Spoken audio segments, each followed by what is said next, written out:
Practice and procedure act के खिलाफ दायर दरख्वास्तें मुस्तरद। सुप्रीम कोर्ट ने प्रैक्टिस एंड प्रोसीजर एक्ट को कानूनी करार दे दिया। 5 समातों के बाद चीफ जस्टिस ने फैसला सुना दिया। फुल कोर्ट के 10 जजों ने प्रैक्टिस एंड प्रोसीजर एक्ट की हिमायत, जबकि 5 ने मुखालफत की। Justice Ejazul Ahsan, justice Munib Akhtar, justice Mazahir Naqvi, justice Ayesha Malik, justice Shahid Waheed ने इख्तिलाफी नोट लिखा। Supreme court practice and procedure case का तफसीली फैसला बाद में जारी किया जाएगा।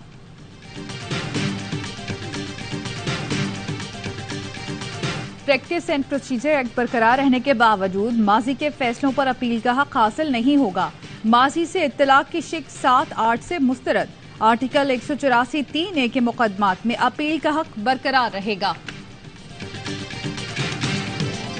और एक रास्ता खुल गया, पार्लियामेंट आइन में डायरेक्ट तरमीम भी कर सकती है। जस्टिस रिटायर्ड शाइख उस्मानी का सुप्रीम कोर्ट के फैसले पर रद्द-ए-अमल, कहा आइन में तरमीम आसान हो गई तो कोई भी मर्जी की तरमीम ला सकता है। सुप्रीम कोर्ट ने स्टील मिल की निजकारी कालादम करार देने के बाद करप्शन पर आज खुद नोटिस लिया।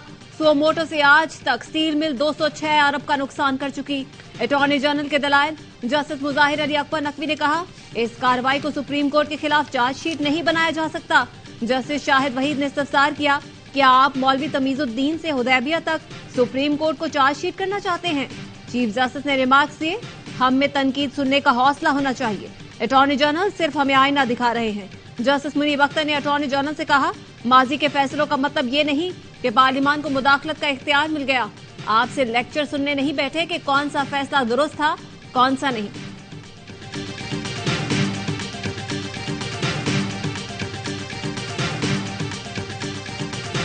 नवाज शरीफ लंदन में अपनी रिहाइशगाह से रवाना। एयरपोर्ट से सऊदी एयरलाइन की परवाज से जद्दा रवाना होंगे। नवाज शरीफ 21 अक्टूबर को पाकिस्तान आएंगे। मरियम नवाज कहती हैं, अवाम परेशान, नौजवान, मजदूर, दिहाड़ीदार बेरोजगार है, इसीलिए नवाज शरीफ वापस आ रहा है। पाकिस्तान की तरक्की यकीनी है।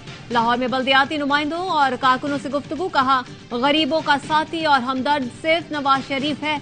नवाज शरीफ कौम को फिर अच्छे दिन दिखाएगा।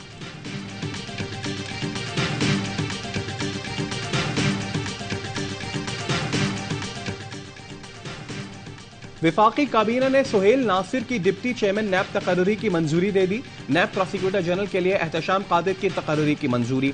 ECC और निजकारी काबीना कमेटी के फैसलों की तौसीक। निगरान वजीर आजम की जेर सदारत PIA के निजकारी से मुताल्लिक इजलास। वजीर आजम का PIA के मामलात पर फैसला साजी में ताखीर पर तशवीश का इजहार। कहा निजकारी को तेजतर किया जाए ताकि मुल्की खजाने को मजीद नुकसान से बचाया जा सके।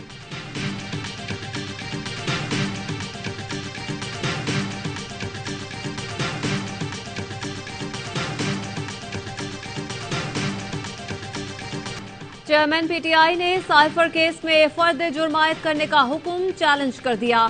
मौकफ अपनाया। ट्रायल कोर्ट ने लिखा केस की नकूल वसूल कर ली, हालांकि वसूल नहीं की।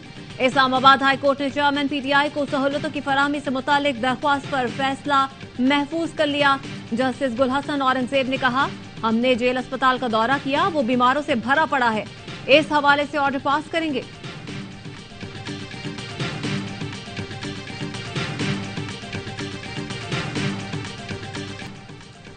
फर्रुख हबीब को पंजाब पुलिस ने गिरफ्तार नहीं किया। पुलिस ने लाहौर हाईकोर्ट में रिपोर्ट जमा करा दी। वकील अबूजर सलमान न्याजी की इस्तदा पर अदालत ने IG पंजाब को 16 अक्टूबर को दोबारा रिपोर्ट पेश करने की हिदायत कर दी। जिना हाउस हमला केस में लाहौर हाईकोर्ट ने खदीजा शाह की 2 मुकदमात में जमानत की दरखास्तों पर फैसला महफूज कर लिया। रुबीना और कासिम की जमानतें मंजूर।